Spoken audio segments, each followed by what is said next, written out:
Powerful Ladies of Trinidad and Tobago is a network of female leaders operating locally, regionally, and internationally, who are plotting to find a better way and a better means for women. We engage in activities that provide networking and support for our fellow female leaders, and we engage in a variety of social development initiatives as we continue to contribute to a better TNT.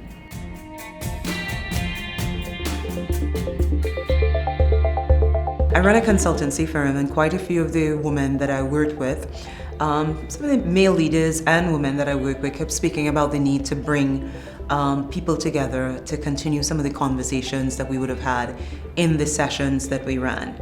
And particularly the female leaders. They kept saying, you know, Gillian, we need to do this, we should do this, we need to do this, and nothing was actually happening. And then one day, one of the women just said, you know, Gillian, if we're gonna do this, you know, you need to do it. We were going into just over a year of the appointment of the first female Prime Minister of Trinidad and Tobago. There were a lot of missteps, a lot of scandals, a lot of different levels of impropriety, and realized that the only time we will actually see change in TNT is when more people, instead of just complaining about it, present their ideas, their solutions, and engage in projects to actually transform it. And I invited Catherine Kumar. My involvement throughout, even before the chamber, my involvement in the business world, my involvement with women, it would be good so that the people who we get to join PLOTT would see that here are two successful women, and it is possible, even as a woman in Trinidad and Tobago, to be successful. And PLOTT was formed on the 25th of November 2011, right upstairs in this building. And you know, here we are today, 5 years later.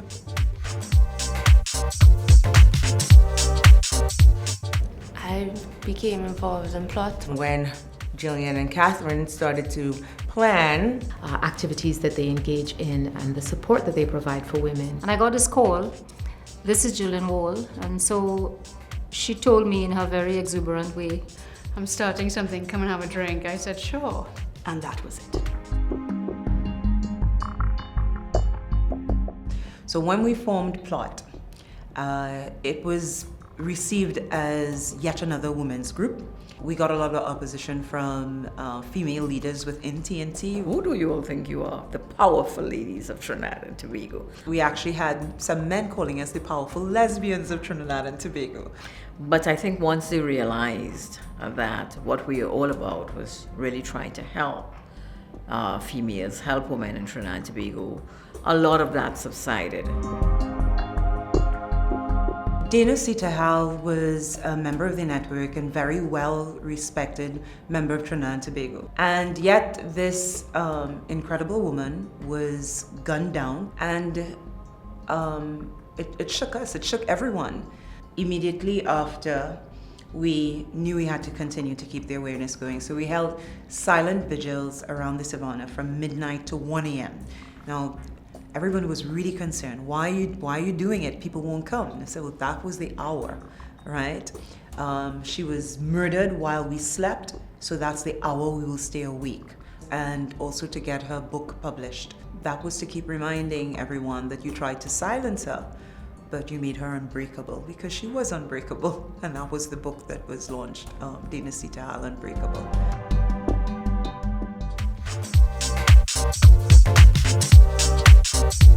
Well, when we started off initially, the focus was really on networking, and therefore our events were social events. The very first PLOTT event, we were upstairs at the IBB office, and all of the ladies came together for the first time and were very excited and invigorated about what PLOTT means. Most of the people didn't know each other, but by the end of that night, we were all friends. I'm a Zumba instructor, and that very night, Gillian asked me, Sharon, please share your craft. Turned on the music, and we started dancing.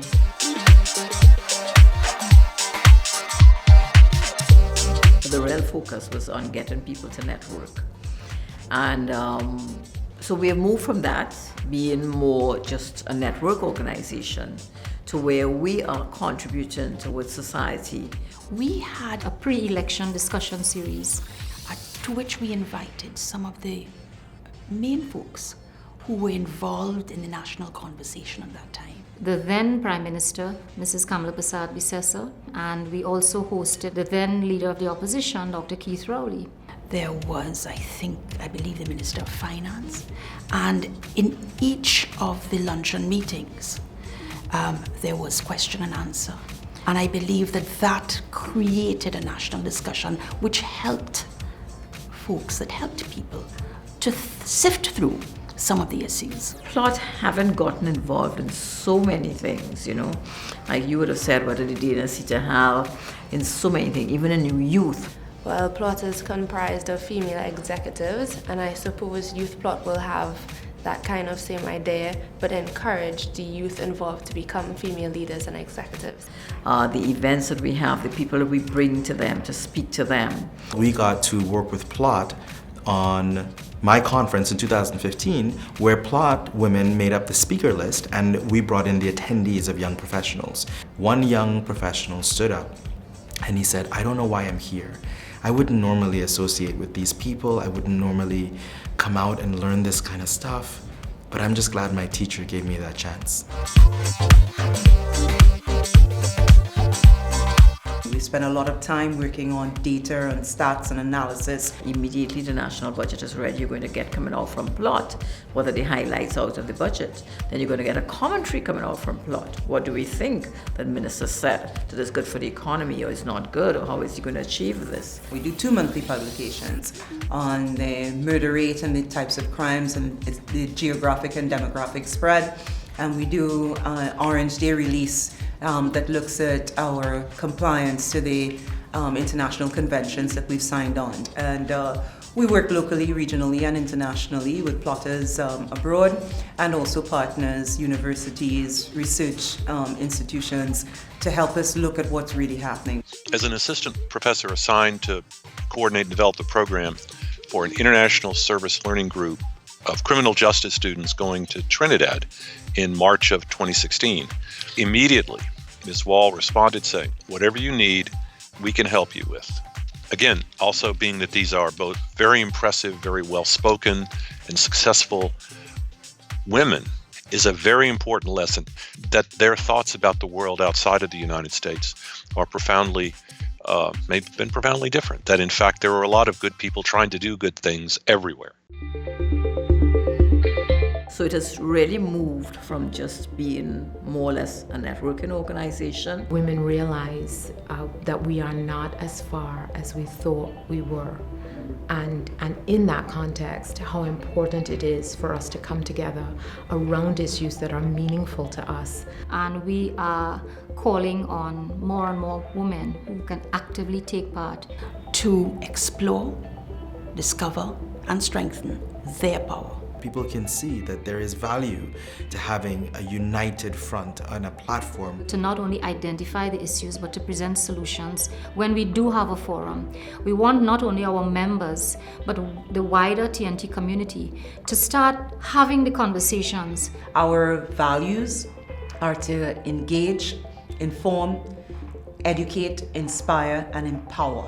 And we want more people living those values every day. We want to ensure we are living our values every day. And that acronym, Living Our Values Every Day, is love. Because I believe that is a foundation on which the power in powerful ladies of Trinidad and Tobago will be sustained.